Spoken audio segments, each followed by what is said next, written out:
বন্ধুরা, প্রতিদিনের মতো আবার ফিরে এসেছি লক্ষ্মী কুটিরের রান্নাঘরের পক্ষ থেকে নতুন একটা রেসিপি নিয়ে। কচুরলতি। আজকে রেসিপি কচুরলতি। সর্ষে দিয়ে কচুরলতিগুলো প্রথমে ছাড়িয়ে সর্ষে দিয়ে আর পোস্ত দিয়ে সেদ্ধ করে নিয়েছি জল দিয়ে। একদম মোটামুটি নরম হয়েছে।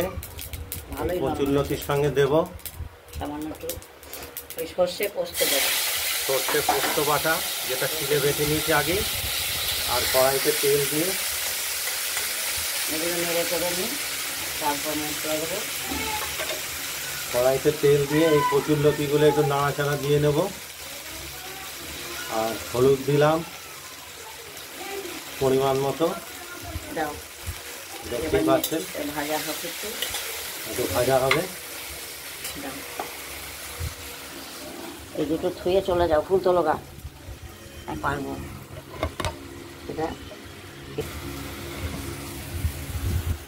এই লতির মধ্যে মাছ দিয়েও খাওয়া যায়। এই যে মাছ আমি কিছুটা ভেঙে দিয়ে দিলাম,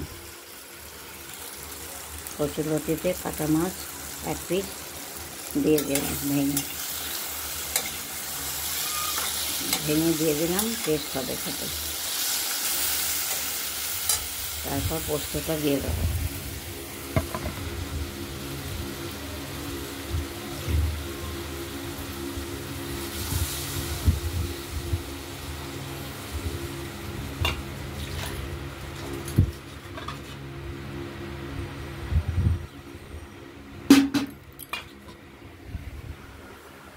মাছটা দিয়ে সর্ষে পোস্তটা দিয়ে দিলাম, একটু সামান্য মিষ্টিও দিলাম। এই যে হ্যাঁ আসছে, এই বালতিতে দিয়ে দাও জল।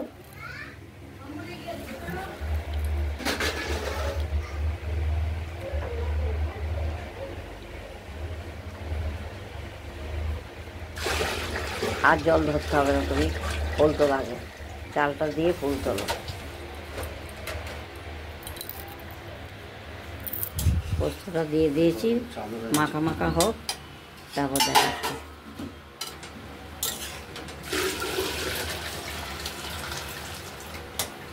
নুন মিষ্টি সবই দিয়েছি, ওই মাখা মাখা হলে তারপর দেখাচ্ছি। তো তখনও উঠেছে, এই যে মাছ ভেঙে দিলাম, মশলা দিলাম, পোস্ত সর্ষে দিয়ে দিলাম, ফুল তোলো, চালটা দাও দিয়ে ফুল তোলো। সবই নরম হয়ে গেছে কচুরলতি।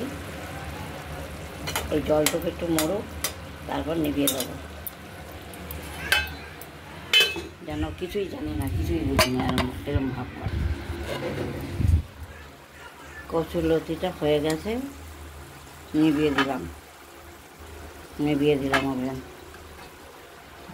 আজকের মতো এইখানেই সমাপ্তি। বন্ধুরা সুস্থ থাকবেন, ভালো থাকবেন, টাটা।